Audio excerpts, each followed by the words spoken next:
নমস্কার, কেমন আছেন সবাই? লাভলিস কুকিংয়ে সবাইকে স্বাগত জানাই। তো আমি আজকে বানাবো ঝিঙ্গে কষা। তো প্রথমে ঝিঙ্গেগুলোকে ভালো করে আমি এরকম কষা ছাড়িয়ে নেব।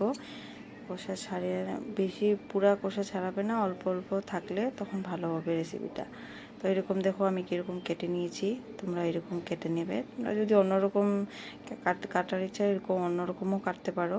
তারপর আমি এটাকে ভালো করে ধুয়ে তারপরে এটার মধ্যে দিয়ে দেবো মশলা, দিয়ে দেবো পরিমাণ মতো নুন, হলুদ গুঁড়ো, জিরে গুঁড়ো, ধনিয়া গুঁড়ো, তারপরে পরিমাণ মতো দিয়ে দেবো লঙ্কা গুঁড়ো, 1 চামচের মতো দিয়ে দেবো গরম মশলা গুঁড়ো, দিয়ে অল্প পরিমাণ তেল দিয়ে ভালো করে মেখে নেব। মেখে ভালো করে ম্যারিনেট করে নেব। ম্যারিনেট করে ওইটাকে অল্প টাইমের জন্য 5 মিনিটের মতো ওটা সরিয়ে রেখে দেব। রেখে দিয়ে ওইটা আমি একটা পেস্ট বানিয়ে নেব।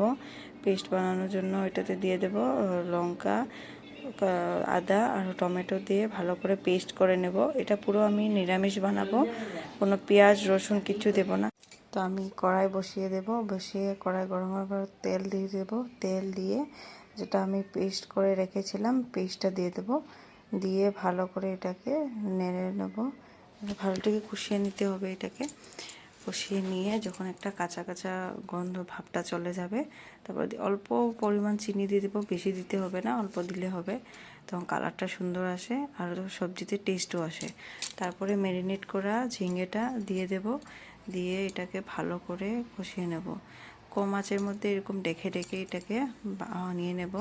ঝিঙ্গেটা তো বেশি সময় লাগে না, তাড়াতাড়ি হয়েই যায়। তারপরে আমি এটাতে কোনো ধরনের পানির জল দেব না। ওই ঝিঙ্গার যেটা জল আছে ঝিঙ্গার ওই জল দিয়েই আমি এটাকে বানাবো।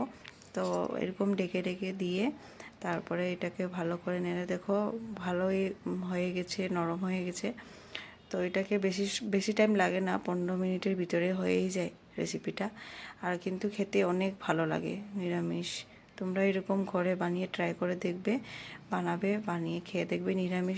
নিরামিষ যদি থাকে ওইরকম বানাবে, অনেক ভালো লাগবে খেতে। তারপরে দেখো ভালো করে কষিয়ে নিয়েছি, এখন হয়ে গেছে। তারপরে ওইটার মধ্যে আমি 1 চামচের মতো দিয়ে দেব ঘি। ঘি দিয়ে ভালো করে নেড়ে নেব।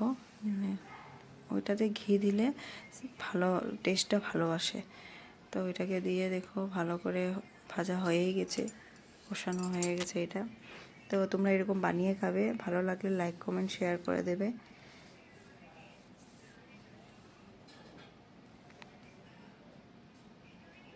আশা করি রেসিপিটা সবার ভালো লাগবে। কি সুন্দর দারুণ কালার আসছে।